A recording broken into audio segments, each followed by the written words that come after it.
Yo, what's up? It's Coach Patty, the grammar coach, and today we're talking about the difference between phrases and clauses. This is one of the most important grammatical lessons you need to understand grammar, right? So, phrases and clauses, ready, set, let's go!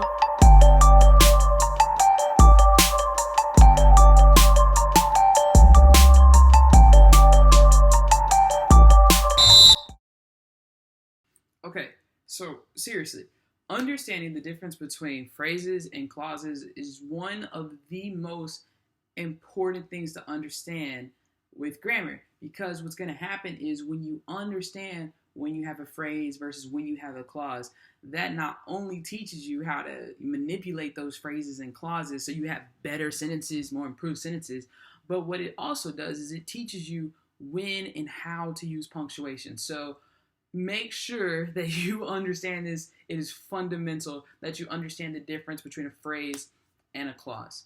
Now, it's actually pretty simple. You just have to get it down. So, essentially, in language, we have words, we have phrases, and we have clauses. Now, words are just words. They're literally just a word. You have it, or dog, or hunt, or idea. Just a word. Then you have groupings of words. When you group words together, but they are missing a subject or a predicate. Now remember, a subject is who or what is performing the action of the verb, and then the verb becomes the predicate because it has a subject and it makes this team. That team is called a clause.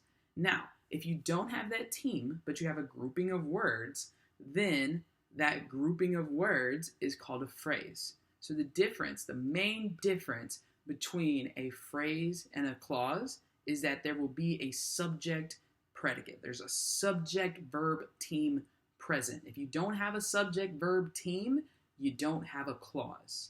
Now, a lot of times people will see a sentence and they'll think, okay, cool, well, this is long. Clearly, it is a clause. And that's not true. The amount of words together doesn't matter at all. Let's take a sentence like I am. I am is a whole sentence. It's two words. I is your subject, am is your predicate. So right there we have a clause with just two words. Meanwhile, you could have a phrase that's like 10 words long. You could have some kind of Charles Dickens phrases going on. You could literally say, understanding the complexities of the English language within English 2 honors. That's just a phrase. I mean, it's several phrases put together, but it doesn't matter how many words are present. What matters is that you have a subject-verb team. Always look for the subject and predicate when you're trying to figure out if you have a phrase or a clause. If you only have one, so if you only have like a noun, or if you only have a verb, but you don't have that subject-predicate team, you probably just have a phrase. If you do have them, you probably have a clause. And now there are different types of clauses, but you know for sure that you have a clause. Tricky part with this, don't let commands fool you. So with commands, like direct orders, like sit, there is an understood subject of you because you're commanding, second person, right? Point of view. So if it's a command, the subject is understood to be you. You don't have to write you, sit in there. So don't let that trick you. But that's really about it, If you have a subject and predicate team, it's a clause. If you don't, it's a phrase. If it's just one word, then it's just a word. Now, I know that sounds simple, but people mess it up all the time because we get overconfident. We're like, oh, that's it? That's easy. That's simple. So what I've done with this one, that's really all the teaching there is. So I added in a little quiz for you guys so you can test yourself. So what's going to happen is you're going to see a question on the screen, pause your stuff, and think of the answer. Write that answer down or just know it. And then when you're ready to play, it'll go to the next answer. And then think for yourself if you're right, why you're right, or if you're wrong, why you're wrong. And that's really it. Just look for the subject predicate teams, subject verb team, clause. One or the other, just a phrase. Easy.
like I said, this was an easy one. I mean, it should be, but it's also the building block of English grammar. So hopefully you did well on the quiz. Make sure you know to look for the subject, which is going to be who or what is performing the action of the verb, and that verb is going to become the predicate.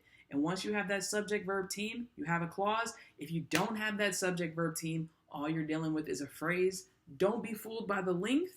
That's it.